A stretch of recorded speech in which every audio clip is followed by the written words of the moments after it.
Hi everyone, my name is Kurt Taylor and welcome to the best practices for the OpenBMC community. This is part 3, Contribution. Open source is nothing without contributions. Everyone involved can and should contribute, regardless of your experience. There is an area that needs you. Everyone can contribute. Community effort and improvements to the community infrastructure are largely volunteer-based. Keep that in mind, even for companies that are vested in the project. Support your individuals that want to contribute more to the project than their committed product business results. We will all benefit. Organize similar interests to get stuff done. Float an idea on IRC or email. Get feedback on that idea. See if anyone else is interested in helping you out with your idea. It's also important, and this kind of goes back to the cool factor. If no one else is interested, and you've tried several times to get the idea rolling, to get it going, either it's uncool and needs the TSC leadership and focus to drive it forward, or it's simply not needed yet in the project. Maybe it's too early and it's not a priority yet. Code is the main contribution for an open source project, and it is obviously important. If you're getting started, make sure you have signed the CLA or you are covered under your company's CCLA. Maintainers won't merge code that is not under the project CLA. Learn Git. There's plenty of great tutorials available. Read and learn the contribution guidelines. Make sure you understand them. Ask, but do your homework first. Try to understand on your own.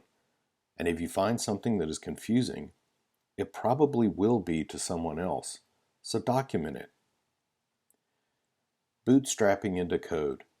Introduce your area of interest, or maybe the functionality you are assigned to.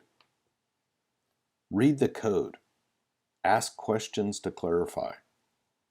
Document what you learn about it. And learn Garrett. There are plenty of good tutorials available. Here's one that I helped write for OpenStack.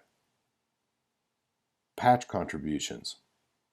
It is my point of view, maybe it's a goal for the project, but just like with IRC and email, assume that everyone is doing their job and reviewing the patches for their area. Add reviewers to a patch set only if they know about the feature and participated in its design. Else, it will get to be a cry wolf situation where all the maintainers are added to all the patches and there's too much noise in their inbox. It will slow things down eventually. Also, be patient and wait for reviews. Developers are really busy. Give a patch a few days before begging a review on IRC. Everyone that will be coding OpenBMC should be reviewing. How to get started? Just jump in. Find an area that interests you. Try to focus on review quality. Clean, easy-to-read code that is easy to maintain is the goal, not the developer's new cool way of doing it. If you have reviewed 50 patch sets and they were all looks good to me, then you weren't being critical enough. But don't neg someone for a comma. That should be a comment that will be taken care of if the patch set has a respin. And just like IRC, no drive-by reviews. Don't touch a patch set once and never look at it again. If you review it, you need to follow up on the review reply or any questions on your comment as soon as possible. Reviewers and reviewees will get grief. Remember to always assume the best intention and don't take it personally.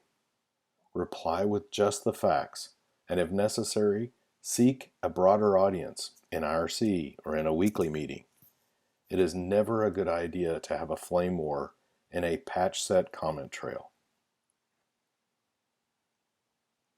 A great way to get started contributing is in testing or reading and debugging defects. This is an enormously underappreciated area in most projects. Doing bug reporting, triage, and resolution will earn you lots of project karma and will help you learn the code base quickly. If you find a problem, search for it. Ask for guidance if you're unsure. Maybe it works as designed. Maybe it's a bug, whatever. But make sure that you document it somewhere. If it is a bug, include all the details needed to reproduce it. Or, if it's an intended limitation, document it somewhere. Or, document it in the code as a comment if it was designed that way. An important note, if you open a bug, you own shepherding it through the process. This is a new mindset for some open source developers that are just getting started. So said another way, no drive-by bugs. That is, opening a bug and never returning. Assist with reproducing the bug. Add additional information if needed. Check back frequently. Answer questions. If there is not another team that will take care of it, this is open source. You are the team. If it needs reassignment, make sure that this happens. There are so many other ways to contribute. Here are a few more ideas. Documentation. It's another great way to earn project karma that literally everyone that is involved in the project can easily do. And newbie experience is invaluable. It is fresh and unbiased. Clarify existing documentation, or write new bootstrapping documents to ease bringing others into the project. All the successful projects place documentation as a very high priority. Not just creation of new content, but organizing and keeping that content current. Anything you can do is better than nothing. Infrastructure. This is a working group I plan to kick off soon. There are a lot of tools and infrastructure that will improve the developer's experience, make sharing easier. Start with where to host these services, or how to automate backups, where to host documentation, and presentations. It's not as glamorous as other tasks, but it is very important to the project and an easy place to get involved. Mentoring, and it may be a little early for the project, but it will be more important as the project adds more people.